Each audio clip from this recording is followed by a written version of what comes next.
very much, everybody, for the invite. And here we are on Fight Zone, Paul Dempsey for Dennis Hobson.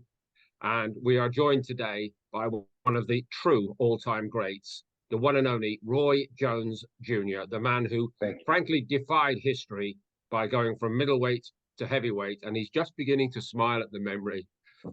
But it's all in there, Roy. Your canon of work, unsurpassed. The IBF World Middleweight title, the IBF World Super Middleweight title. You grabbed all the glory at light heavyweight. I'm not even mentioning all the Ring Magazine titles, the other belts which you won along the way. And in March 2003, the crowning glory becoming the WBA World Heavyweight Champion by beating John Ruiz and creating something that had not been done in boxing. I'm not really even dreamed of, I don't think, for a century. That for a long way, my recollection is that you said you would do it and people did not believe you, which I loved. And you, of course, went and did it to crown your career. But you weren't even getting going with all of that, because back then you went back down to light heavyweight. And then, again, as you mentioned already when we were chatting today, your fearless determination to fight absolutely anybody, it showed itself all over again. And I just checked before we did this, the lineup of guys you fought late in your career at light heavyweight, and even if you lost to them, you came back for more. Antonio Tarver, Felix Trinidad, of course, Joe Calzaghe when we were together, Jeff Lacey, who was the next big thing in that era, Bernard Hopkins, woven through your story, of course, all the way. So it's such a privilege for us all to remember some of this stuff. And of course, Dennis was a part of the story as well. And so just remind everybody where you and Dennis really got together and how that happened, if you would. We really got together. We really got together when he brought Clinton Woods to the United States after my victory against Green Kelly. Clinton was the next up and coming guy, number one contender, and he just wanted to give him a shot and let people know who Clinton Woods really was, because he was representing Clinton Woods. So I had nothing but the utmost respect for him for wanting to let people know who that guy was, so that when I fight him, people had an idea who Clinton Woods was in this country, because they knew him in the UK, but they didn't know him in this country. So when he brought him to the stage, I'm like, I know most people would think that, why would you give him shine, or why would you let him be known? But he's the number one contender. If the world don't know him, they need to know him so they can know why I'm going to be fighting him next. So I was like, Dennis, thank you for bringing him. I was glad you brought him. I gave him the microphone, let him tell the world who he was and what he wanted to do, because he wanted to fight the GOAT at the time, the best guy in the weight class, which was Roy Jones Jr. You have to respect that. It's different today. People don't want to fight the best fighter in the world, or the best fighters don't want to fight just anybody. They want to kind of pick who they fight. I didn't do it the way. The way I did it was, I played king of the hill. If you're the number one at the bottom of the hill, you get a shot. So when he bought Clinton, I don't know if he thought for a fact that I would or not, or maybe I think Dennis kind of knew what type of person I was. And if I look you eye to eye and give you my word, that's what it was. So when I looked them eye to eye and say, you next, that's what it was. Yeah. People don't do business like that no more. Yeah. I was different. You know what I'm saying? I act upon the way I think God would want me to act. My goal is to do what God wants me to do. If that guy got to be number one contender, I got to deal with it, because I played, like I said, I played king of the hill. I wanted to be the king of the hill.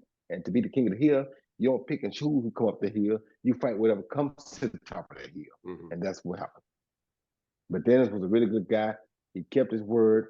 He represented his guy to the max, and he did all the right things to get his guy the notoriety before the fight happened. So he was an awesome promoter, awesome manager at that time. And still, as they say, he is. And very much. I'm blushing, Paul. And high praise indeed. And now it's fantastic for me to meet up with you both again and see you both working together on this brilliant idea of Dennis's. And I know he's put a lot of work into it. December the 8th, set for the Cayman Islands. The top of the bill is a Commonwealth title fight. But Roy, you're going to have a great input into the show as well. So would you please tell us a little bit about the fighters that you have on the show? Well, yeah, I got a stable full of fighters now, but I'm trying to put Fernando Bunch, who's a 13-0, up-and-coming 130-pounder. He's a very interesting guy. He fights pretty much anybody. He was one of the hardest guys I've had to train over a period of time. So he's one of my favorites, because he was the guy with the least amount of talent, the most bad habits of anybody, but he tries harder than everybody. And people say, why would you waste time training a guy like that? Because if you can't give to those who need it, those who are less fortunate, if you can't help those guys, then what are you really doing?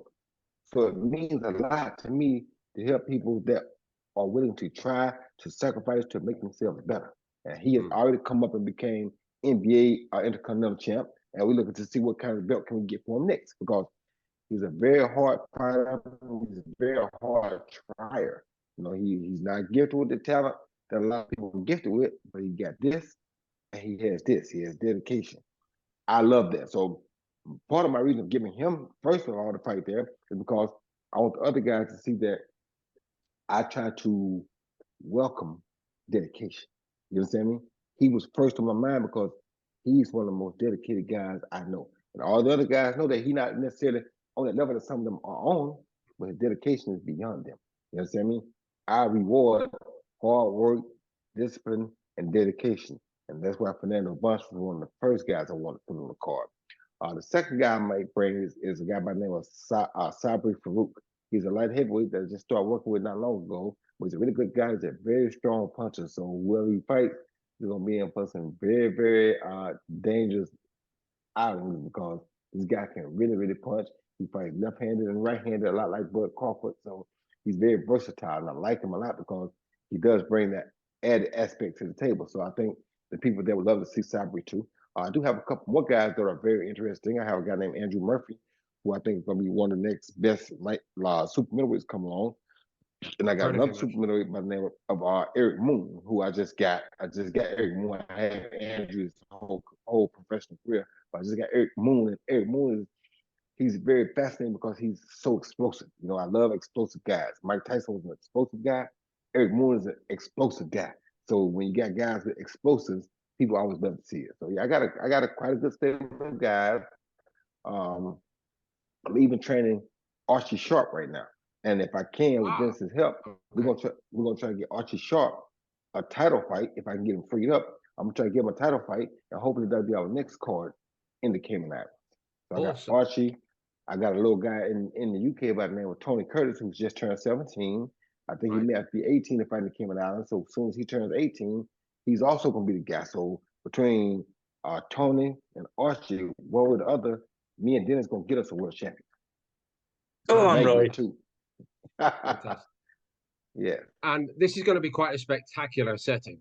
Have you been to Grand Cayman before? Do you know the This will be scene my there? first time. This will be my first time. This will be my first time. I had another group of guys that were also trying to bring me there, but things didn't work out yet. And they Dennis knows those guys too. But I was excited to be in the Grand Cayman because I also had a guy who's trained for a little while from the Grand Cayman. Uh, he was a really good guy. He used to always tell me about the Cayman Islands, but I haven't spoken to him in a little time. I'm sure we'll catch him when I'm down there. The Grand Cayman is a good place, a beautiful place from what I understand. I love countries where people grow their own food, stick to the real basic ways of living. So for me, it ain't just a move of coming down to do fights. I want to embark myself in the Grand Cayman so that I can be there more because I love places like that. So I'm looking Yeah, forward to it. yeah. And I believe that there's great excitement in the islands that they'll get the chance to meet the one and only Roy Jones Jr. But also, as Dennis has Yeah. told me, a lot of interest in developing boxing out there as well, which is fantastic to hear. And hopefully, you'll get a little bit of time to enjoy the islands. I know you'll be working, but I hope you get a bit of downtime as well, Roy. You deserve it. You can't work I'll all the definitely time. get a bit. Yeah, I definitely get a bit of downtime because I do want to see the island. I want to see a lot of the island. So I'm not often eager to see places, but I do want to see the Grand Cayman. And And maybe get out on a also boat and do some fishing, maybe. maybe something like that. And I also heard they got roosters there. You know, I love the roosters, so I'm looking forward to that too. And I also have a heavyweight by the name of Ozzy Omarigi who lives in the UK. He just had a few fights over in Colombia, so now he's about 4-0. He's another one that I want to bring to the Grand Cayman to develop because I feel like at 6'8" and being from the UK, before Tyson Fury retires, he has to prove that he's the Jolly Green Giant because they both are actually he's a little bit taller than Tyson Fury. Wow. So this is gonna make for a great Wow. night. But if we can get two of these giants in the ring together, you understand me? Yeah. So I'm also trying to develop him and me and Dennis to do that. That'll be 3 projects we have from the UK that we're Yes. gonna develop. You understand me? So we're Very, doing very good. good. Listen, I know you would never, ever have backed out of any potential opponent, even a Tyson Fury. I know that about you. But for all you achieved at the top end.